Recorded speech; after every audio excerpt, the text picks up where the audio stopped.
Perusahaan ini secara laba pada laporan kuartal ketiga tahun 2024 labanya naik 52%.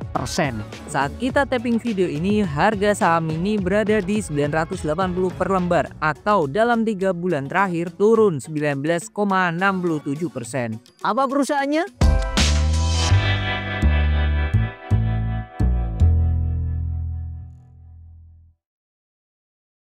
Perusahaan ini IPO pada 6 Juni 2008 pada harga awal 550 per lembarnya. Secara laporan keuangan kuartal ketiga 2024, kas dari perusahaan itu ada di 8 triliun. Dari 8 triliun tersebut, 88%-nya itu mereka taruh di deposito. Jadi cukup gede ya untuk secara kas. Itu belum selesai karena mereka masih punya pos investasi sebesar 2 triliun. Kalau kita lihat secara pendapatan perusahaan, itu ada di 10 triliun atau naik 37% dibandingkan dengan tahun lalu. Secara laba kotor, perusahaan itu ada di 6,5 triliun atau naik 41%. Jadi bisa dikatakan omsetnya itu naik 35%, tetapi laba kotornya bisa naik 41%. Perusahaan ini bisa menekan beban pokok pendapatan perusahaan. Jadi bisa dikatakan memang secara nominal beban pokok pendapatan ini naik, tetapi secara persentase dibandingkan dengan omsetnya itu bisa turun dan membuat laba kotor perusahaan ini bisa naik. Secara detail pendapatan usaha perusahaan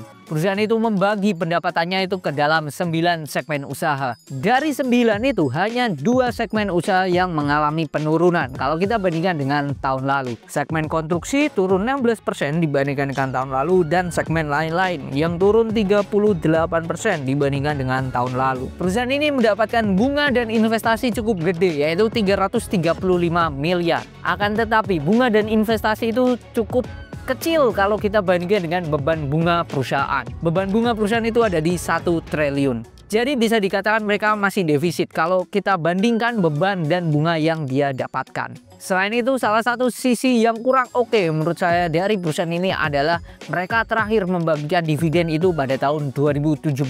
Kalau kita lihat dari indikator murah di fundamental, ada 2, yaitu PI rasio dan PBV. Perusahaan ini secara histori PI rasionya dalam 3 tahun terakhir dari 2021 sampai 2023, PI rasionya secara rata-rata itu ada di 11,87 kali. Sedangkan saat ini kita tapping video ini, perusahaan punya PI rasio sebesar 7,7 kali. Kalau kita lihat secara PBV rata-rata dalam 3 tahun terakhir tahun 2021 sampai 2023, PBV rata-ratanya itu ada di 0,63 kali. Sedangkan saat kita tapping video ini, PBV dari perusahaan itu ada di 0,53 kali. Jadi dari 2 indikator tersebut, perusahaan ini kita bisa labelin bahwa murah. Apa perusahaannya? Bumi Serpong Damai atau kode sahamnya BSDE. Sisi positif lainnya adalah pada tahun 2024 salah satu pengendalinya itu rajin mengoleksi saham dari BSDE ini sendiri. Gimana dari segi teknikal? Kita lihat secara teknikal analisisnya. Gimana dengan teknikalnya? Ini harga saham BSDE pada perdagangan tanggal 12 bulan 12. Ini akhir perdagangan di 980 per lembar. Oke, kalau kita lihat di sini dia mendekati ke area supportnya ya. Dia menuju ke supportnya di sini. Ya, ini ada support di 970.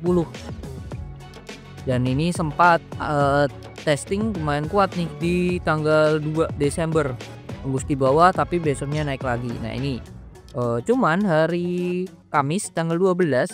Nah, ini terdapat candle shooting star, dan volumenya juga masih kuat, yang menunjukkan kalau saya melihat kemungkinan besar ini BSDE akan mengarah masuk ke demand areanya lagi, yaitu di kotak warna ini ya, kotak warna biru. Nah, masuk ini karena beberapa kali dia di sini lumayan kuat nih ya. Jadi kemungkinan dia akan turun lagi ke bawah menembus 970 untuk masuk ke demand area di range 930 sampai dengan 970. Nah, itu mungkin arah pergerakan teknikal BSDE untuk kedepannya. Begitu. Mungkin itu yang bisa saya share dari saham ini, sedikit dari fundamental dan teknikalnya. Apakah kalian tertarik untuk membeli saham ini? Semua kembali ke putusan masing-masing. Sampai jumpa dan semoga bermanfaat.